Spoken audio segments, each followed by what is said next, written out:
copyrighted program created by Rio Grande. Fresno County Sheriff's Office calling all cars. Attention all cars. Broadcast 227 regarding a missing person. Be on the lookout for a man described as of French Basque descent. 5 feet 8 or 9 inches. About 140, 145 pounds. This man was last seen on February 8, 1915. That's all. Rosenquist.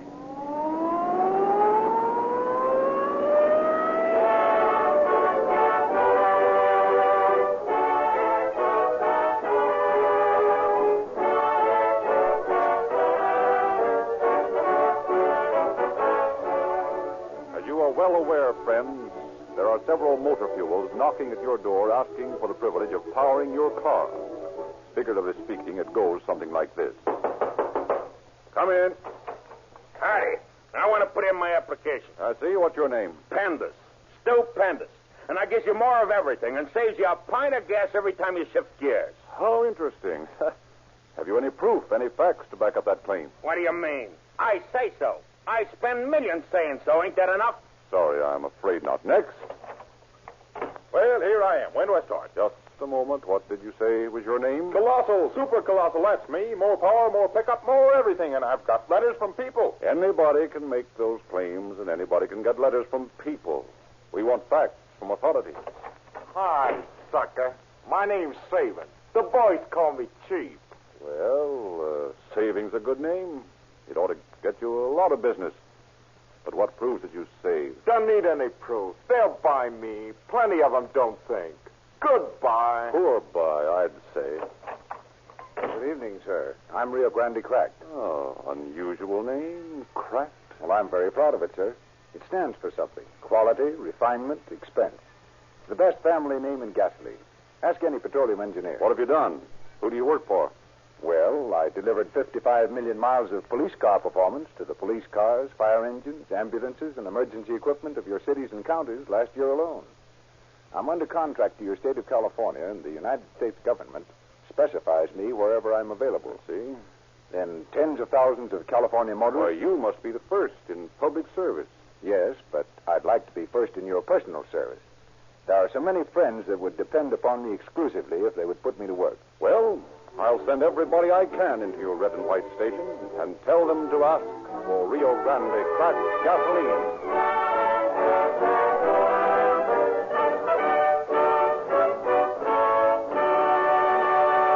We are glad to be privileged to present again on Calling All Cars the Sheriff of Fresno County, George Overholt.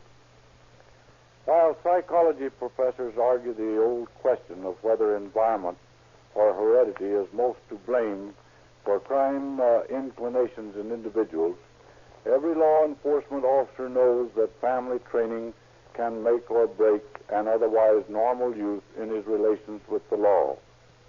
When I am asked the question, do you think radio programs, the type of Calling All Cars, really do any good in preventing crime? I can answer truthfully that I do. I believe that anything that brings out the truth of the statement that crime does not pay does good in preventing crime. The law is not a kind teacher. The prison is not a pleasant classroom. Our problem today is to prevent the youngster from starting his life of crime and to discourage the first offender from repeating his offense. And law enforcement officials welcome any help they can get along these lines.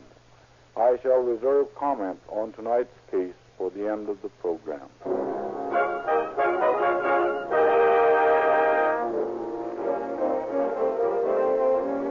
Our scene opens on a cold day in February of 1915 in the little town of Huron in central California. Oh, I tell you, Maria, these things, they are all lies. There is no other woman but you. There never has been any other woman, and there never will. But Mrs. Moran, she told me. I do not care what she told you. It is not true. Oh, Maria, can you not see I love you? Look at me. Do I look like one who would lie to you? No. Why do you not trust me? I don't know. Do you not love me? I think so. You think so? Do you not know? Oh, Cipriano. Sometimes when I am alone at night, and the moon is shining so bright outside, and I can look way over there at the mountains with the snow so cold and white and still. Something seems to say to me, Cipriano loves you. You love him. Life with him will be calm and peaceful and strong, just like those mountains. Then I am afraid. I see storm clouds over the mountains, and the wind howls across the plains, and the moon does not shine anymore. And I think maybe life will be like that with us, stormy and cold and bare. Oh, life will not be like that to us, Maria. I love you. I will always love you. You love me too, but you are young. You are afraid. Is that not so? Sometimes I am afraid. Oh, do not be afraid, Chiquita. I will protect you. I will be like the mountain, strong and calm. But I will not be cold, querida mia. Let the clouds come and hide the moon. Let the winds come and howl around the houses like hungry coyotes. My arms will be about you, and you will be safe and warm. When you talk to me that way and hold me in your arms, I forget about the storm clouds. My heart wants to sing and tell everybody, I love Cipriano. He loves me. We are going to be married. Oh, querida. Te amo. Querida mia. Te amo. Here, what's going on out here? Get into the house, Maria. Get, I say. But Mrs. Moran, I did not do anything wrong. You want to keep on working for me in my house, Maria? Yes, Mrs. Moran. Then get. As you, young man, I've told you a dozen times, stay away from here. That girl's too good for the likes of you. Who are you to say Maria is too good for me? I love Maria. She loves me. We are going to be married. And you cannot stop us. I can't, eh? Well, that's what you think. Let me tell you something, me young buckaroo. If I catch you hanging around this girl again, or any other girl who works for me, I'll make you wish you'd never heard of this ranch. Just what will you do? You come around here again, and I'll show you what I'll do. I am going to marry Maria. Over my dead body. Perhaps.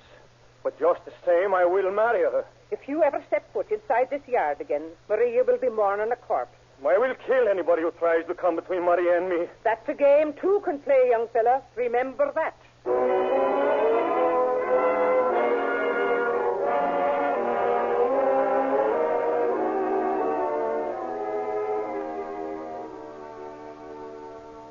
Cipriano, my friend, what is the trouble? Maria. What about Maria? That Moran woman is turning her against me. That's nonsense. I thought Maria loved you. She did. Then how did Mrs. Moran turn her against you? Well, that I do not know, but she has. When did you see her last, Maria? A week ago. I went to see her last night, but she would not talk to me. Well, forget her. Women are like that. Maria is not like that. Nah, they're all the same, I know. Do not say things like that about Maria. Oh, here, don't get angry, my friend. I meant nothing against her. Just all women. That has been my experience. She is not like that. You're a hot-headed fool, Cipriano. Don't call me fool. Oh, come on, cool off, cool off. Forget the whole thing. Oh, I'm sorry, Constanta. I lost my head. I've been so worried. Why don't you go away? Some other place to work. Try to forget Maria. Where would I go? I have no money.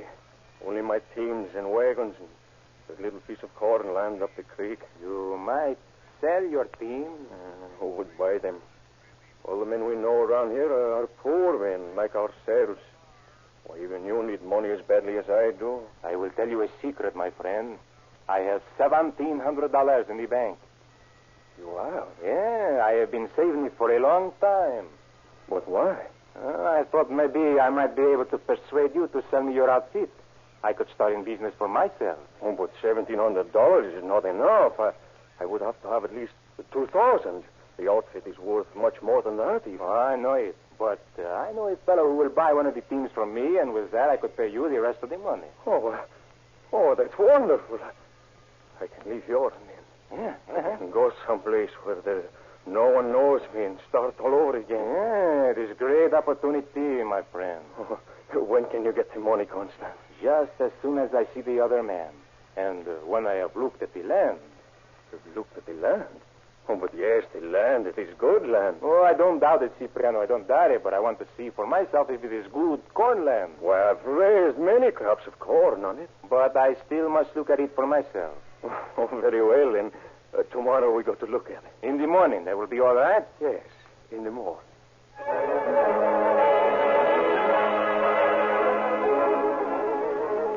Early next morning, as a steady rain blew across the Kettleman Plains, two men drove along the deserted road that led to the cornland. Curious eyes watched them drive away. Curious minds wondered why Constant McVeigh and Cipriano Urtasun were driving down the country road in the rain behind a pair of borrowed horses. Late in the afternoon of that day, Constant McVeigh returned, a weary team, to the stalls of Huron's only livery stable. In the surrey, mud-splattered, lay a muddy shovel and a paper bag filled with mushrooms. The cold February night had fallen, and the light of scattered lamps was appearing in windows as Constant McVeigh unhitched his tired horses and went into the office of his employer, Mike Clavier, owner of the stable. Hello, Mike. I'm back. Have any trouble? Trouble? With mud. Oh, no. I went out and drove around over the land a little. Wasn't very muddy. I put the team up and fed them. Okay. See you in the morning. Oh, Mike, here's a bag of mushrooms I picked out there today. Maybe your sister could use them, eh? Mushroom? Yeah. Oh, sure. Thanks, Constant. And, Mike, I'm going to San Francisco tomorrow. I wonder if you could get somebody to take my place right away. Ain't this a little sudden? Well, not exactly. You see, I got to run up to San Francisco for a week to sign up the papers on Cipriano's stuff, and, well, I'll be wanting to start my own business when I get back. Well, I guess I can make some arrangement. Thanks, Mike. I appreciate that. Well, I'm going over to the room. If Sam come in, send him over, will you? Sure.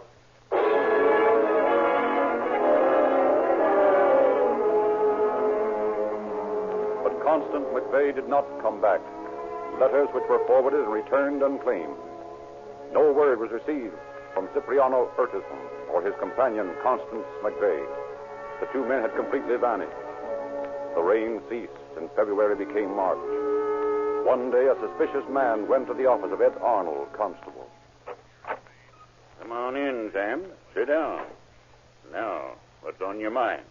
Oh, it's that fellow McVeigh, he calls himself. He sold me a pair of mules for $900.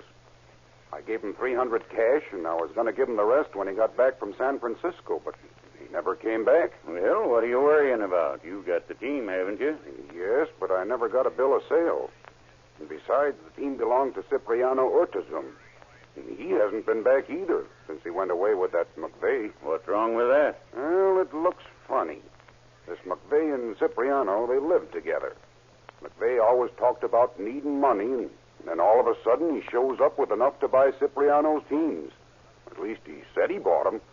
But where's Cipriano? Have you looked for him? Well, sure, but we can't find hide nor hair of him. And you can't find McVeigh, huh? No.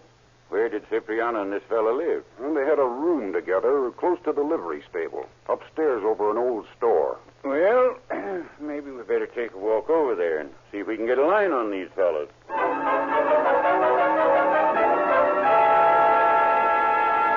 This the place? Yep, this is the place where they lived. Certainly torn up. Hey, wait a minute. Well, there's the suitcase that McVeigh said he was taking to Cipriano. Yeah? Let's take a look. Well, looks like McVeigh didn't take Cipriano's clothes with him. He said he was. Did you say this McVeigh fellow left here with Urtasun? Yep. And came back alone? That's right. Know anybody who might have a grudge against Cipriano? Well, he had a few arguments with Mrs. Moran. Anything serious? I don't know. What did they argue about? Cipriano's girl, Maria. Woman, eh? I think it'd be a good idea to talk to Maria.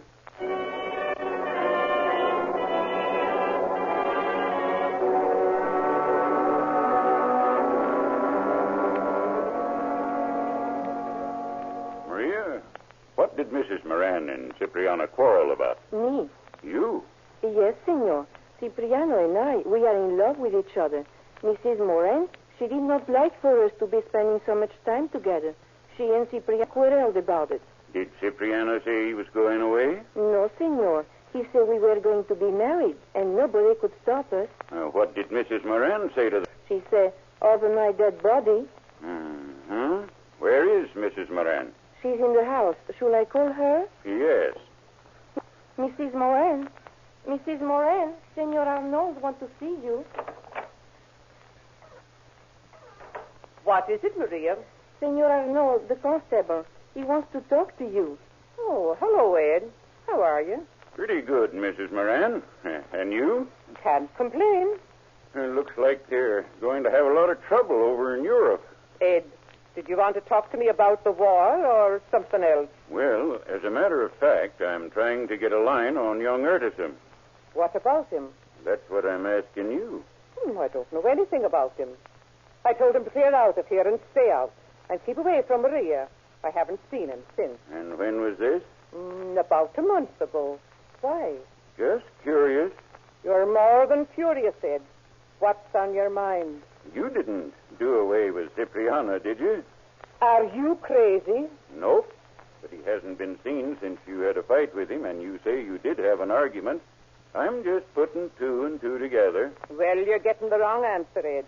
I don't have any idea where the boy is or what's happened to him. What makes you think something's happened to him? Why, nothing particular.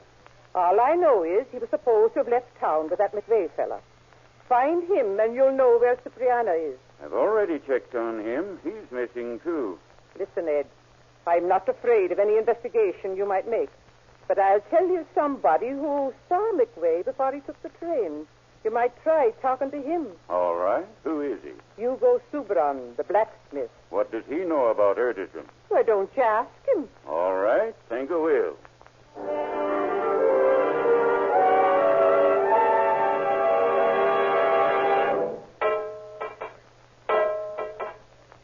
Hey, Hugo, put that wagon tire down and come here a minute. Hello, Ed. What's on your mind? Seen Cipriano Urtisum or Constant McVeigh around lately? Oh, not for 3 weeks or so. Not since they drove off in the rain one morning. Haven't seen them since, eh? Nope. Haven't seen Cipriano at least. No? Any idea where they might be? Well, I've got an idea where Cipriano is. That so? Where? I've got a hunch we'll find him somewhere out on his farm. Well, what makes you think he's out there? He went out there with McVeigh, didn't he? Sure. And he hasn't been seen since, no? No? I saw McVeigh at the station the night he left. He told me how he was meeting Cipriano and going on to San Francisco with him. But he didn't have Cipriano's clothes with him. And I know Cipriano didn't take them with him when he left that morning. How do you know? Because I saw the surrey before they left. And all it had in it was a shovel. It had the same shovel in it when the surrey came back. But it was muddy. I was just outside Mike's office next door when McVeigh came in. And his shoes were muddy, too. He gave Mike some mushrooms. He said he'd picked along the road.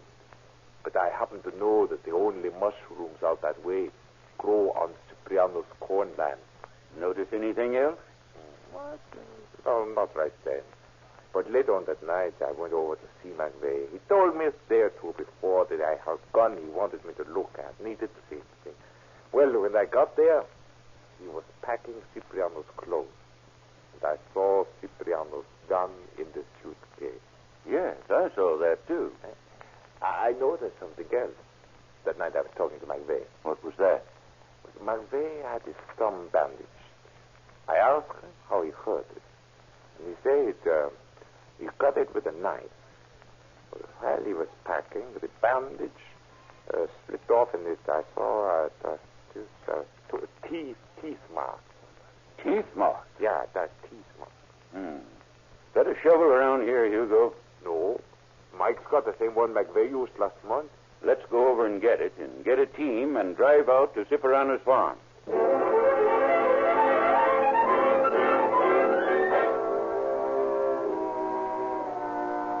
Hastily hitching the same team that had been driven by McVeigh and Urtisum a few weeks before, Constable Arnold and Hugo Subran started out, following the route McVeigh had said he followed. At last they reached the juncture of the road leading to Cipriano's farm. Whoa. You see any tracks that look like the surrey might make? Yeah, see, right there, leading off to the left. Yes, I see. Luckily it hasn't rained since they disappeared, Hines. There are two sets of tracks there. Yeah, 2 sets of hoof prints. One set's coming out and one going in. Looks like the team was being driven pretty fast coming out. Yeah, at least at a trot. Well, we might as well get on over to Cipriano's farm. It's straight ahead, about a mile. Get there. Come on, get along.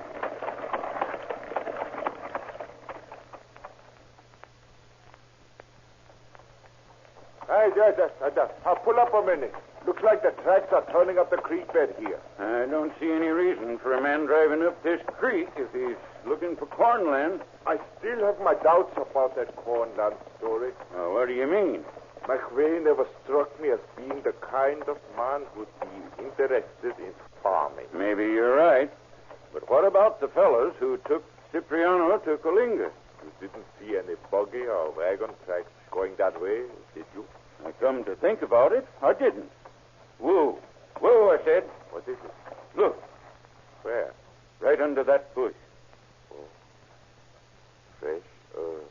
Let's get that shovel and see what's under there. Here's where the Surrey tracks turn around.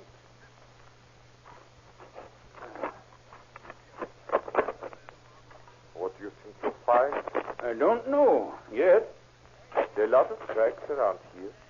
Footprints. Uh-huh.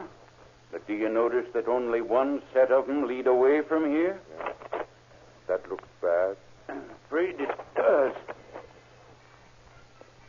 Found something? Uh-huh.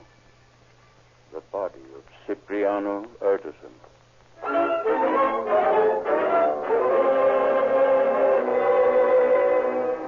Constable Arnold was right. His shovel soon uncovered the grisly evidence of the murder of Cipriano. His skull caved in by a shovel, his neck broken, his body thrown into the shallow grave while life still pulsed through his veins. No longer was the question, where is Cipriano Urtasun? But it now became, where is Constant McVeigh, his murderer? For months, every law enforcement officer of Fresno County searched for the missing man. Circulars were distributed by the thousands throughout the United States. Rewards were offered by officials and citizens. Time passed, and Constant McVeigh became a dim memory. War flared in Europe and enveloped America. Women took their places with men at the voting booths. Prohibition became a legal fact, but not an actuality. Somewhere a switch was thrown, and a million homes heard voices and music thousands of miles away. A lone flyer winged his way eastward into the first solo flight across the Atlantic. Paper fortunes pyramided, soared to unheard of heights, then crumbled overnight.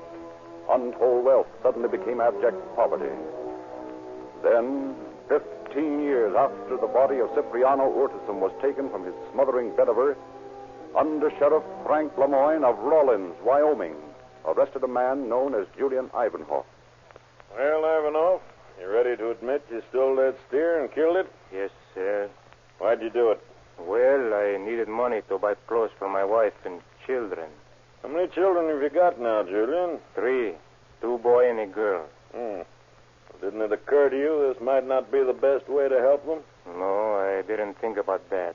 You know, you shouldn't have used a horse, Julian. Horse hooves are easy to follow in the snow. Yeah, I know. Well, Julian, we aren't going to press this charge against you. You're not? Nope. Then I can go home now? Well, not just yet. You see, I'm waiting for the train to get in. For a train? Yeah. It's bringing the sheriff of Fresno County. You know, out in California. He's coming to take you back. Take me back? I don't understand. You will.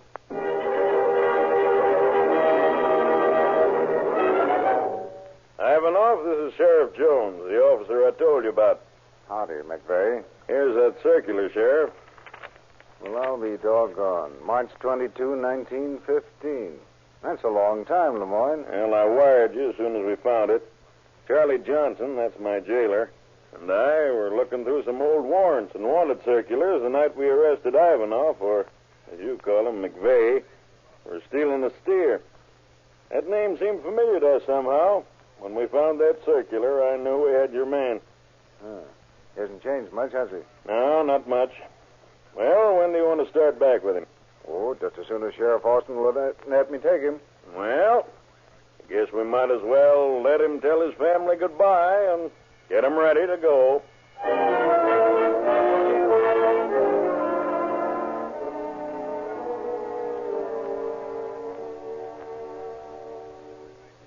that grave, McVeigh? Yes. That's a little deeper than the one you buried him in, isn't it? I didn't do it. No?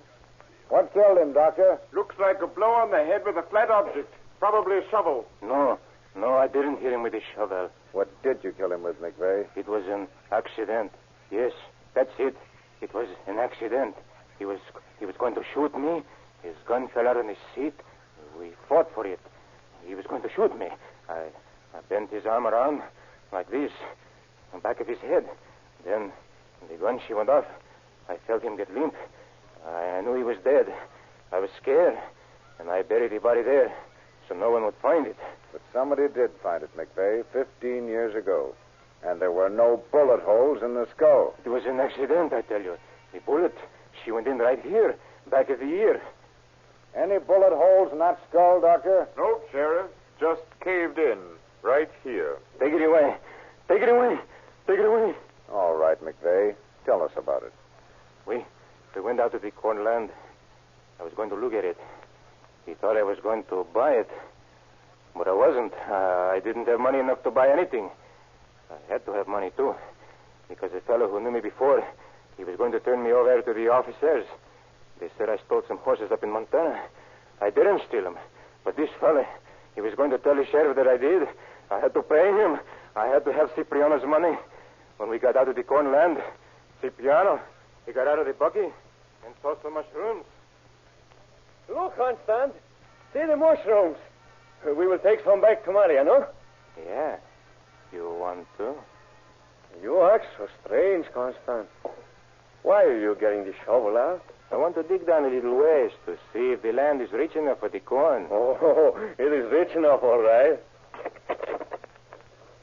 So, you'll take the mushrooms to Maria, will you? No, my friend. You'll never take anything to Maria or to anyone else. I shall have Maria all to myself, my friend. Go ahead and pick your mushrooms. You'll never eat them. Constant, what are you doing? Why are you looking at me that way? Put that shovel down, Constant. No, do not do that, Constant. Now, Cipriano, your things are all mine. Everything is mine. I shall sell them all, Cipriano, and buy pretty things for Maria. She shall be mine too, Cipriano. Maria shall be mine. All mine. She shall love me. That was the way it happened, Sheriff. That was the way he died. Why did you run away if you loved the girl? Why didn't you stay around? I don't know. I was afraid. I was afraid.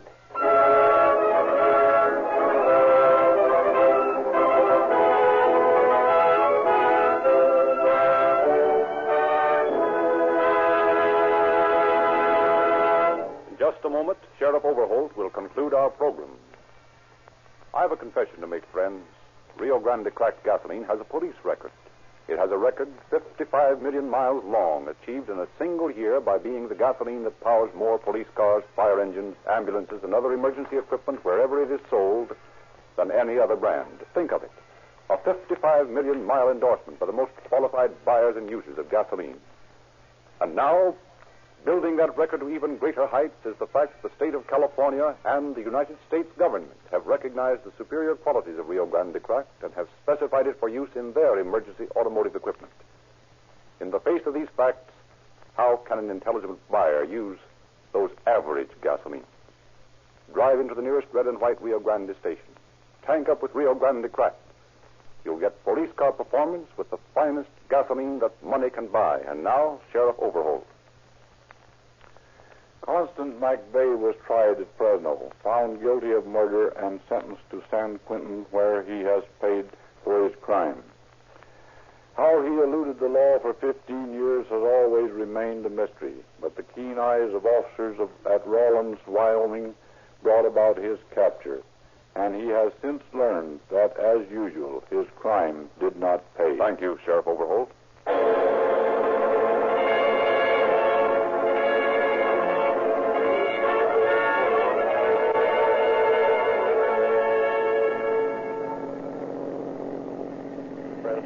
Sheriff's Office calling all cars, attention all cars, a cancellation of broadcast 227 regarding a missing person. This man was found murdered. That's all. Rosenquist.